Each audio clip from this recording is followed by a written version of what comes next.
Bienvenue sur Africa 24 dans cette nouvelle édition du Morning News. Au sommaire de l'actualité, des transactions qui s'élèvent à plus de 8 000 milliards de francs CFA, percée du mobile money en Afrique subsaharienne, notamment en Afrique centrale où l'usage a pratiquement doublé au cours de l'année 2018. Nous prendrons la direction de la République du Congo. Nouvelle subvention aux producteurs de coton graines en Côte d'Ivoire, annonce accompagnée par celle du prix d'achat fixé à 300 francs CFA le kilo.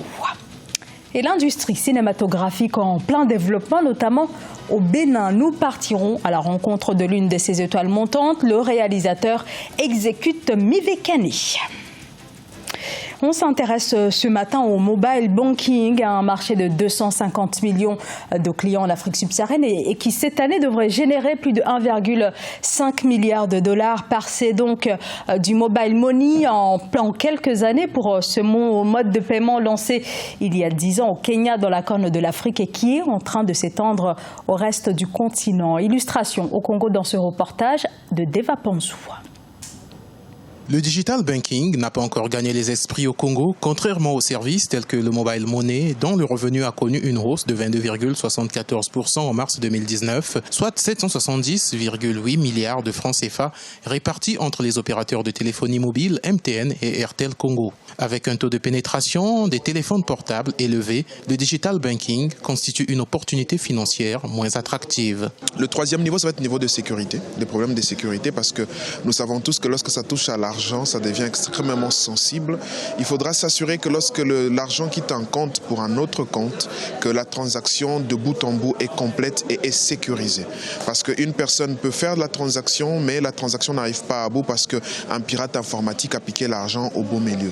L'un des plus grands défis du digital banking demeure la sécurité des utilisateurs face au piratage informatique. Le digital banking, catalyseur de l'inclusion financière, a constitué le thème de la 5e édition des universités du numérique ce vendredi 24 mai 2019. Nous avons planché cette fois-ci sur la problématique du digital banking dans l'accès facile aux services bancaires. Nous avons découvert qu'en République du Congo, il y avait toute une gamme de start-up qui proposaient des solutions en termes de paiement mobile, solutions qui facilitent les transactions auprès des populations. Et nous avons jugé nécessaire de leur donner la possibilité de présenter ces solutions vis-à-vis du public.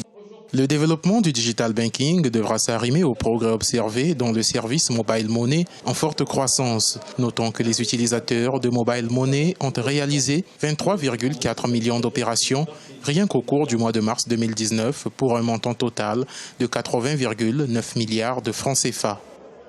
En Côte d'Ivoire, le gouvernement entend débloquer 22 milliards de francs CFA en faveur des producteurs de coton pour la campagne 2019-2020. Une nouvelle subvention aux producteurs de coton graines, filière capitale pour l'économie ivoirienne. Philomène Tiné. Le gouvernement ivoirien a attribué une enveloppe de 22 milliards de francs CFA aux producteurs de coton pour la campagne 2019-2020. Ainsi, le tarif annoncé qui est de 44 francs CFA le kilogramme, inclus dans le prix pour le coton graine établi à 300 francs CFA le kilogramme, s'avère être l'un des plus élevés de la sous-région. Cette subvention s'inscrit dans une dynamique d'accompagnement des paysans dans leur effort au quotidien. Si le gouvernement a augmenté au-delà de 265 francs et qu'on a un prix plus rémunérateur, cela permettra aux cotonculteurs d'amortir certaines charges et de faire face aux réalités du changement climatique. Donc c'est un soulagement. S'agissant de la production cotonnière, elle a connu une hausse de 12% lors de la campagne 2018-2019 comparée à celle précédente. Néanmoins, le rendement par hectare a chuté de 1,26 tonnes à 1,17 tonnes en raison des pluies tardives. Toutefois, les acteurs de la filière tablent sur une récolte de 500 000 tonnes de coton pour 2019-2020. Il est important au niveau des producteurs de certainement maîtriser et de se considérer en situation de professionnalisation. Si la professionnalisation est prise à cœur par l'État de Côte d'Ivoire, je pense qu'ils peuvent atteindre l'objectif des 500 000 tonnes de coton. La Côte d'Ivoire est le 3e producteur africain de coton graine. Ainsi, les recettes d'exportation du pays contribuent à hauteur de 1,7% au produit intérieur brut. Le 25 mai 1963, 32 chefs d'État africains créaient l'Organisation de l'Unité africaine autour de l'idéal du panafricanisme. Le UA, ancêtre de l'actuelle Union africaine, 56 ans plus tard, chefs d'État et de gouvernement des 54 États membres de l'UA célèbrent la fondation de cette organisation qui peine toujours néanmoins à faire de l'Afrique un continent uni, à l'exception de certains pays comme le Mali qui promeut le Djadiki. Reportage signé Mokhtar Bari. Le 25 mai 1963 marque la date de naissance de l'Organisation de l'Unité africaine, ancêtre de l'actuelle Union africaine. Au Mali, le 25 mai, en plus d'être férié, est marqué par des activités commémoratives de l'Unité africaine. C'est par une montée des couleurs des 54 États de l'Union que les communautés africaines ont débuté cette journée. Je suis là pour célébrer l'Afrique en ce jour du 25 mai. Et célébrer l'Afrique, non seulement célébrer l'Afrique, mais rendre hommage aux pères fondateurs de cette Afrique-là, ceux qui se sont battus pour que ce jour-là soit, pour l'indépendance de nos pays respectifs. Le Mali compte 38 communautés africaines installées sur son territoire. Connu pour son Djatikia ou hospitalité, le Mali est considéré comme l'un des rares pays africains n'ayant pas de visa avec pratiquement tous les pays du continent. Je suis le plus malais de tous les Congolais ici. Je pense qu'au Mali, nous n'avons pas de problème. Le Mali, je les remercie devant le Premier ministre ici en disant que c'est un pays qui accueille. C'est un pays d'accueil avec le Djatikia. Tous les Africains qui vivent au Mali ne sont pas inquiétés. On n'a pas de problème de visa, on n'a pas de problème d'inquiétude des militaires, on n'a pas de problème d'identité. Les Maliens nous ont reçus avec le Djatikia. Nous sommes très à l'aise au Mali. Pour rappel, le Mali, dont le président Modibo Keïta fut fondateur de l'OUA, est le seul pays africain qui serait prêt à céder sa souveraineté au profit de l'Union africaine, selon les autorités.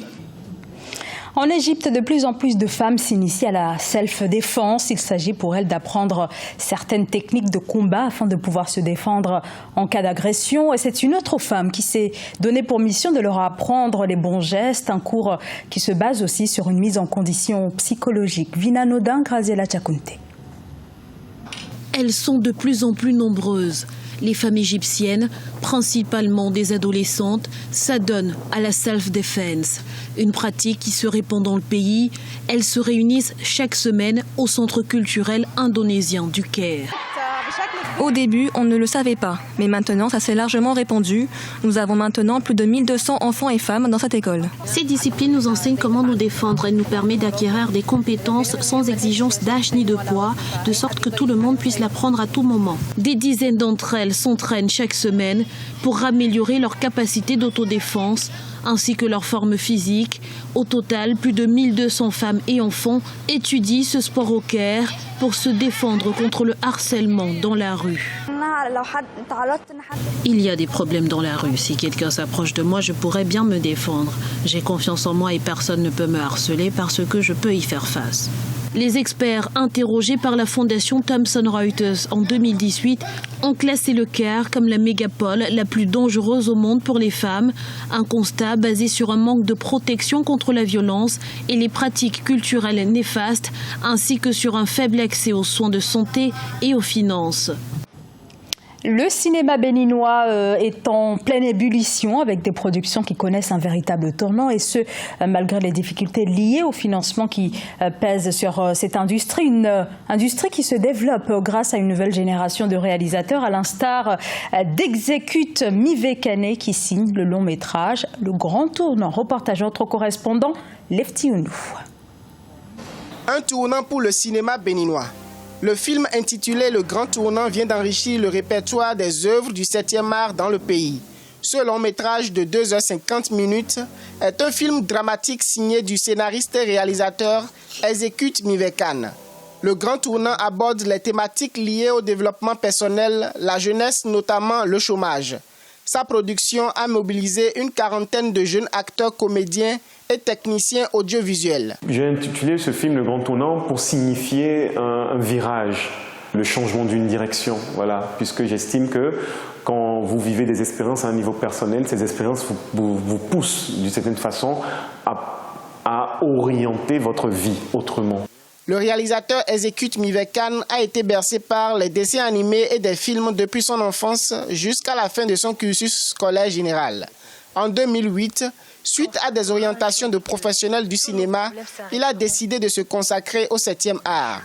Le grand tournant valorise entre autres la mode africaine et révèle les mésaventures et la persévérance du jeune Setonji, un chômeur en quête d'emploi. Setonji est un type travailleur. Il aime son travail parce qu'il sait que c'est seulement le travail qui lui fera avancer, qui lui fera gagner des choses. Ezekut Mivekan a à son actif plusieurs courts-métrages et une docu-fiction intitulée « Connais-toi toi-même ». Il entend davantage promouvoir les valeurs sociétales à travers le cinéma notamment, sensibiliser et éduquer la jeunesse. Il travaille d'arrache-pied pour la réalisation d'une série télévisée africaine de 26 épisodes produite par Pluriel Productions. Ce journal a été réalisé par l'ensemble de la rédaction. Merci de votre fidélité. Dans un instant, une nouvelle édition de l'actualité sur Africa 24.